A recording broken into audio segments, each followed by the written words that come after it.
Alright, so it is time. Actually, it's a little past time. I'm a little late on this. Time for the customary 2025 recap video. Um, all in all things considered, really can't find anything much to complain about this year. Can't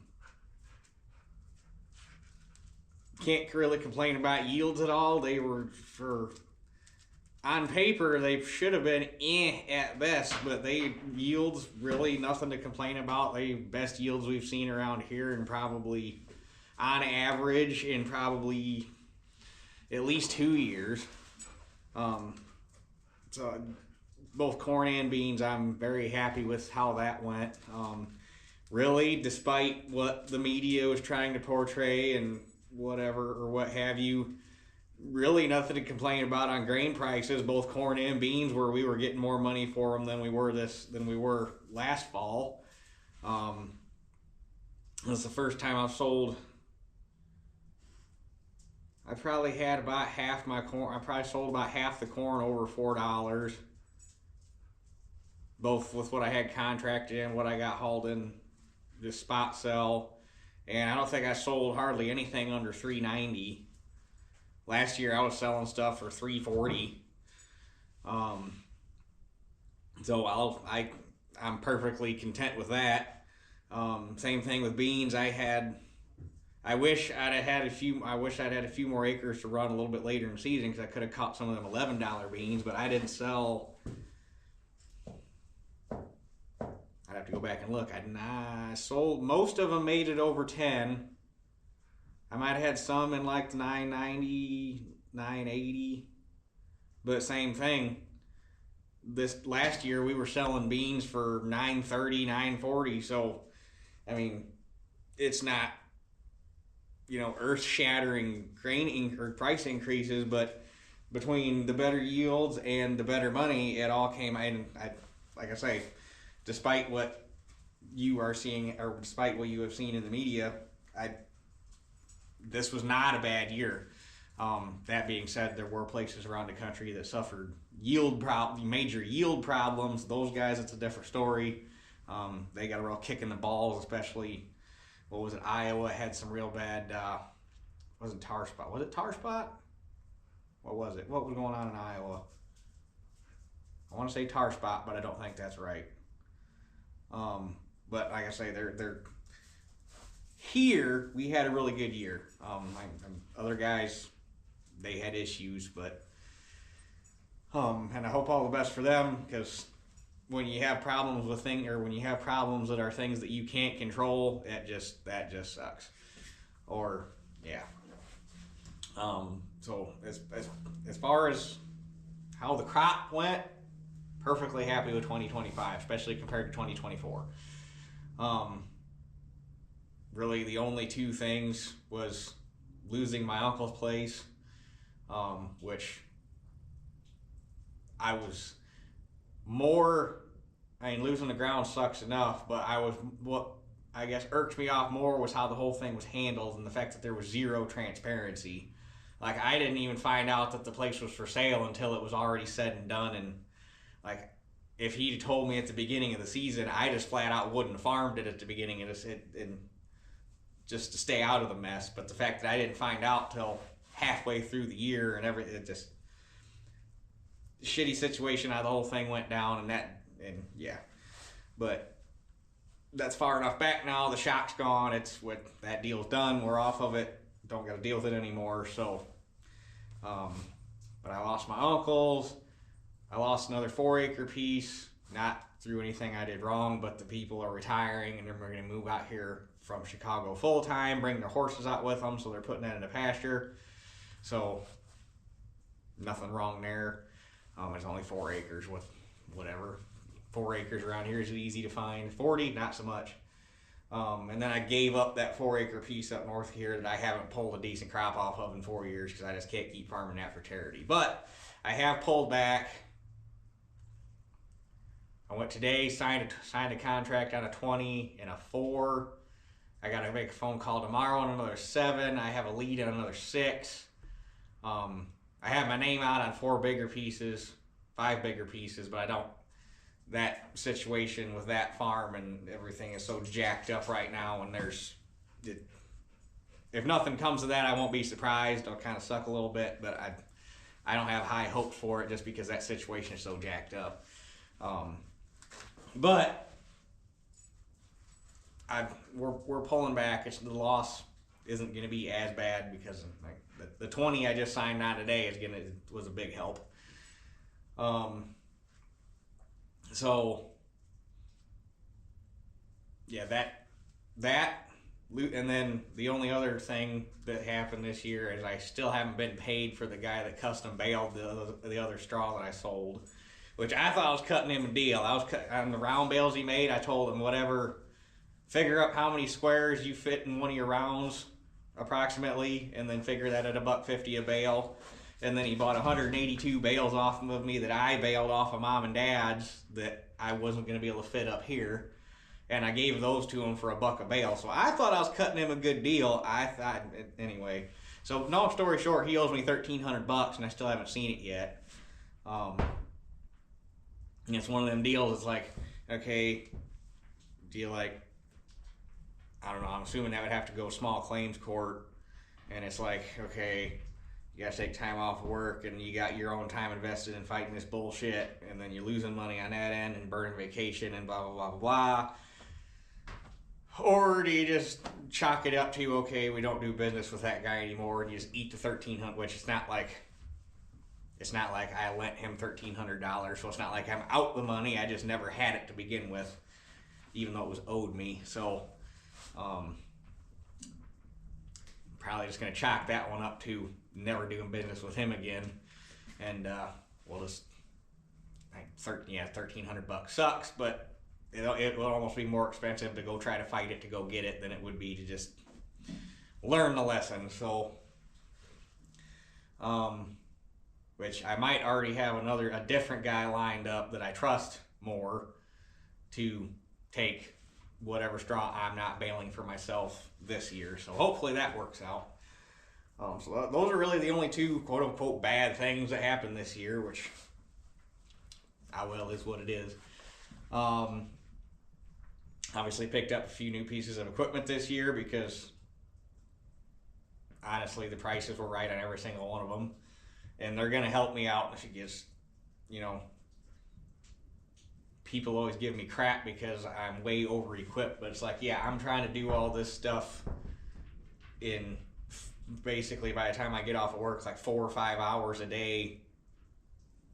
And when I have to work Saturdays now, because I got to work Saturdays down there sometimes in the spring, it's like I'm trying to over equip myself to make life easier so that I can cover more ground in less time with bigger equipment. If you don't like it, tough shit. I'm trying to make my own life easier. It is what it is. But obviously chisel plow, that new bean planter that we didn't get to see used, but I'm looking forward to using that. The grain cart, that thing was a lifesaver. I don't know how much further out that would have pushed harvest if we hadn't had that. Both A, because it gave me a place to dump beans when the elevator was closed on beans, and B, having the ability to have another truckload sitting at the field so that when I got off of work, I could come back, grab another load, so basically if Dad hauled one in, I was getting in 3 loads a day during the week versus 2. So that's another 5 loads a week. It doesn't sound like much to somebody who doesn't have to farm like this, but to somebody like me who's trying to do this and work a full-time job and doesn't have storage, 5 more loads a week's a pretty big deal. Plus being able to haul out when it's wet and not having to drive the combine, clear one end to the other, and grain cart was a good buy. It's not necessarily the model I wanted, but for what I paid for it, I can most definitely make do with it. And next year when we can get it behind a 4150 and I'm going to get a good roll tarp on it, like an actual not homemade roll tarp on it. Probably put an agri cover on it like what I got on the Seed Wagon, because those are way cheaper than Sherlock's and just as good. Next year that grain cart's going to be, especially like this 20-acre piece I just picked up, well, you'll see it when you see it. crank cart's going to come in handy in that one. It's a good piece. It looks like a good piece of dirt, but the way it's going to be interesting. So yeah, with that, and don't really plan other than hopefully, if everything goes right, getting the lean-to put on the barn this spring. Kind of hinging on weather and dirt work and everything. Hopefully we can get that done this spring. And other than that, really the only other major, if you want to call it major, because I'm going to try to find the cheapest one I can find. Probably going to try to invest in a round baler before spring. Just because that old girl is getting age on her and parts.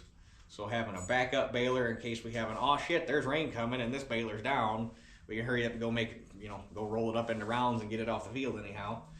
And you're a little bit more forgiving as far as outside storage. Obviously, you stack them in a TP and tarp them, they'll keep just fine. And it's not like I'm going to have I'm not going to have an abundance of round bales, so getting rid of them so that they don't have to sit out for very long and lose quality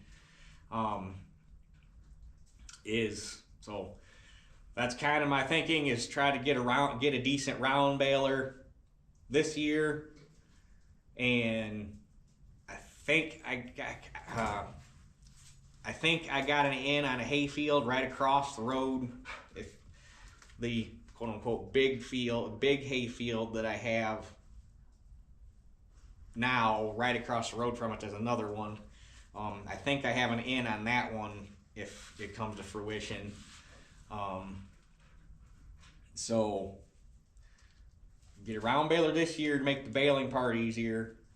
If everything works out and the hay thing takes off a little bit more, next year look at getting a disc bind, because speed is key, especially with our goofy weather around here anymore. But really, that's, as of right now, that's the only thing equipment wise that I'd like to pick up this year is a decent round baler. I mean, either thinking a New Holland chain baler or a little new idea soft core baler, one of the two. Both of them are somewhat easy to find around here.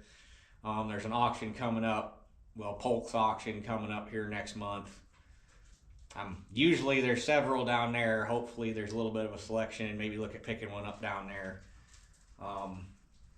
But yeah, that's really all I'm planning on this year, because I'd like to, although the government makes it kind of hard to save money, because if you save it, they want to take it, which is what pisses me off about our tax system.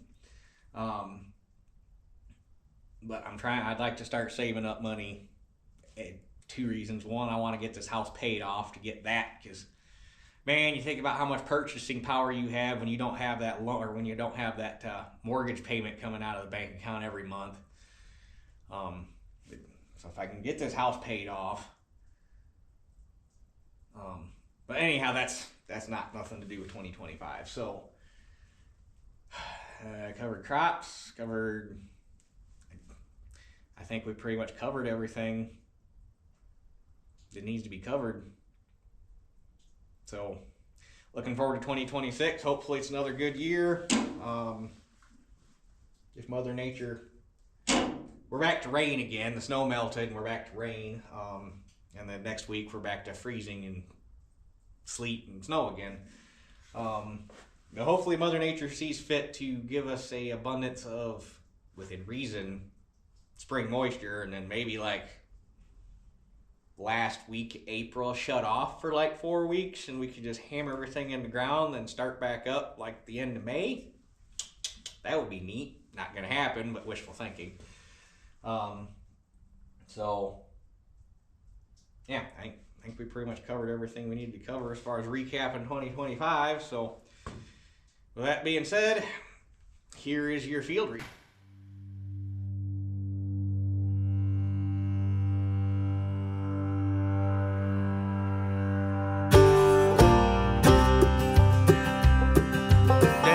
Shade of the knotty pine lives an old woman with a marble heart, gone as a haint thin and white and worn as Bible pages. She was born with a veil, a seer's sign, a preacher's tongue and a lawyer's mind. She'll tell your fortune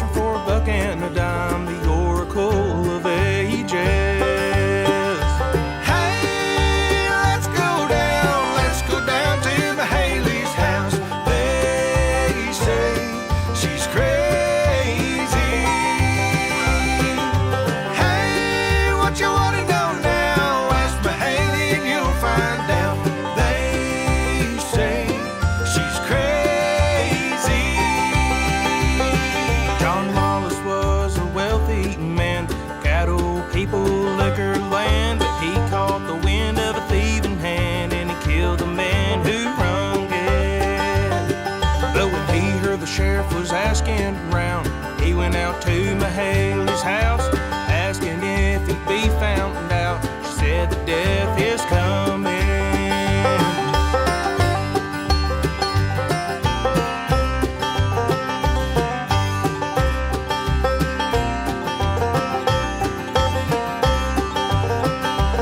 Well, the sheriff knew of Mayahyles too, and when he'd run near round of clues, he went to see her on a full moon and said, I need to find a body.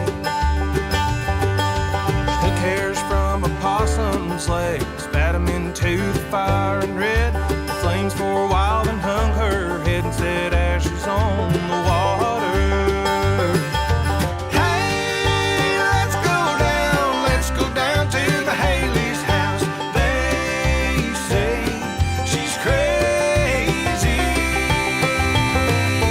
Hey, what you wanna know now? Ask Mayahyles and you'll find out. They say she's crazy.